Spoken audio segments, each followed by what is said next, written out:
Hi guys, I hope you guys are all doing great today. I'm doing great today. I had a very busy day. I just got back from Texas and I jumped right back into my normal routine.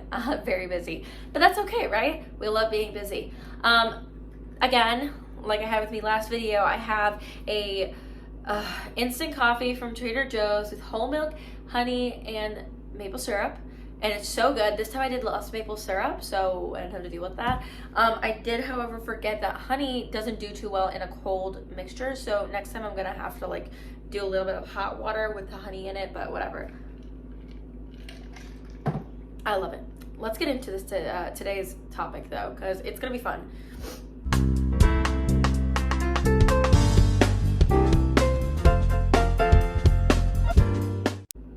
So people always like want me to do videos on like in vitro or birth control or there's another topic. Oh, like ectopic pregnancies and stuff like that. And I get that and I want to do videos on those because I do have my opinions on them. And I do know about them and like, you know, whether or not they are good or bad or morally acceptable. But I just don't feel like I'm equipped enough to talk on those topics yet. I have to get a little bit more educated before I come out here and start explaining what that is or why it's wrong or why I believe it's wrong or if it's wrong. And so before, and I've never been in either of those positions, so they take even more research than normal, because you can talk on topics that you haven't actually been in the position of, but you do need to educate yourself way more, and I have not yet done that, and I think it is only fair that I do that. So when I started my pro-life Instagram and now this YouTube, my goal was to share easy factual information on abortion and, you know, all things surrounding it, basically, just to give justice to the unborn. But a lot of people will be like, oh, you're just rooted in your religion, you don't actually know what's going on. And like, I get that because I do come from a Catholic background and I'm very strong in that, but I wanted to make sure that my stuff was factual for all people, like even relativists. And so I've rooted it more in like, you know, science and well, actually a lot of the Bible is historical too, so, you know, I kind of rooted it in like history, science, and actually the dictionary, but a little bit of my faith too, because who are we without God? We are nothing, and so why wouldn't I?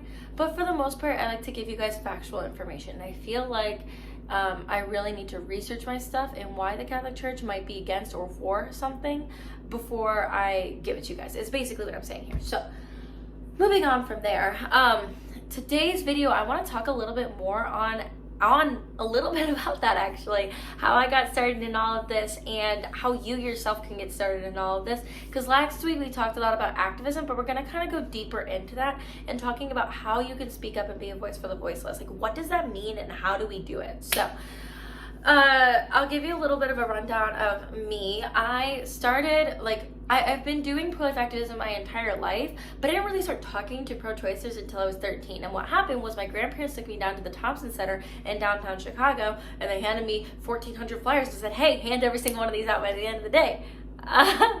Okay, yeah, I guess we're doing that now.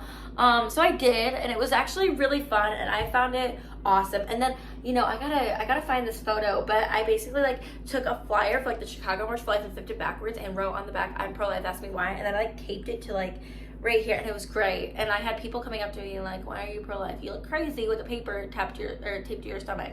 And it was so fun. But I got into a really good conversation with this elderly guy, not elderly, he was like 40s. And I got into a really good conversation with him, and I got into a conversation with a Planned Parenthood volunteer person. And both of those were really good, and I felt very positive after each of them, thinking that I'd actually made a difference, and I think that I actually did, which is important to do. And it was really awesome for me, and I was 13 talking to these adults, and it was great, and I loved it, and I went back and I did it again the next year. Now that courage is actually hard to come by, I guess. I didn't actually really realize that it was courage. I just thought, oh my goodness, there are babies being ripped apart, I gotta say something, is the way that I viewed it. But maybe that doesn't come like that for most people, and I get that. So there are smaller ways to get involved. Oh yeah, and then from there I became president of the Portfolio Crusaders for Life, where I did most of my public speech to start. And then when I was 16, I started speaking at marches, and I've continued to do so ever since. But the reason, so I'm a very extroverted person, and stage fright has never been a problem for me. But what I would say is that find a cause that's worth being passionate about and then really understand it. Like, learn all about it. And when you learn, the knowledge will then generate passion, and passion will generate courage. Especially if you have Christ on your side, because he always tells us not to fear. And what I would tell myself is that, like, Christ says preach his gospel, and the devil says fear, fear, fear, fear, fear, and Jesus says don't fear. And the number one fear among American adults is public speech. So taking from that, I realized that it's really the devil working out here to make us shut up about God's gospel, and sharing that each and every person has value and dignity and created in his image and likeness. And so that was another thing that really made me be like, I'm not going to listen to you, devil, and I'm not going to fear, because Christ is on my side and he tells me to preach his gospel, and I'm going to do that for him. So that's kind of like where I really got my boost to actually go and do it. So smaller ways to do that would be check out Notes of Hope. My friend and I started it, and it's actually super cute. I got the idea from Live Action, and it's basically a bunch of pro-life little like notes, and you cut them out, you print them, leave them in stores, like wherever you want to put them, and there's a QR code on it that'll take you to a website that will bring you a bunch of places to turn to if you find yourself in crisis pregnancy or educational things. I'm gonna link it before. It is totally worth checking out, and I would love, love, love, love, love if this became a nationwide thing, and like when I visit South Carolina, I see one in the grocery store. That'd be so cool. But those little messages of encouragement or hope, or just like life begins at conception, can change a mother's mind on the spot just like that. And it's worth doing because it doesn't take longer than 10 minutes for you, and might as well. I mean, you could be saving life, and we don't always see the fruits of our labor. It's worth giving it a try. Next, post on social media. Do I like social media? No, I actually don't like it, but I'm using it for good, and I want to get this information out there. And so post on your social media. You can always ask me for ideas or anything like that. I'm doing a collab post with a friend soon, and it's just like we bounce back and forth and like try and come up with new ideas and get those messages out. Make sure that you're following Live Action, Let Them Live, Illinois to Life, me.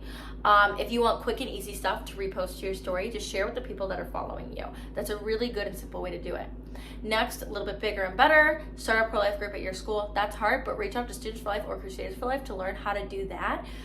Or Illinois Right to Life could actually help you. Or if you're in another state, just look up Right to Life or blank Students for Life, if you know what I'm saying. And I'm trying to rifle through these because I'm trying to make my videos shorter than normal. And then what other things you can do? There's a lot, actually. So those are more silent ways. The school thing is a much bigger way. And then from there, handing out pamphlets is really, really good at just kind of getting your voice out there. Or my friend David is actually really good at this, but starting conversations with people around you about it. And my grandpa was also really good at that. And just like encouraging people who are pro-life to get involved, and then encouraging people who aren't pro-life to be pro-life and having those conversations with them.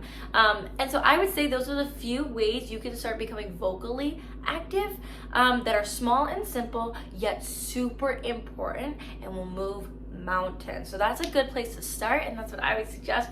If you guys have any questions, feel free to email me, message me on Instagram, whatever you guys want to do. Be sure to follow my other socials, and be sure to check out my other YouTube videos as well as subscribe, like, and comment, because that helps me get my, I hate saying that, but it helps me get my message out, and that's what I'm trying to do. I'm not trying to like generate money or anything like that or get the most views. I really just want other people to be able to see this, and the algorithm will pick you up if you're getting those comments and likes and views. So I hope you guys enjoyed your coffee today. I love these little conversations with you guys. They make me so happy. So I hope to see you guys soon. And in the meantime, let me know your favorite form of activism, or if you're involved at all. I'd love to hear. Bye, guys.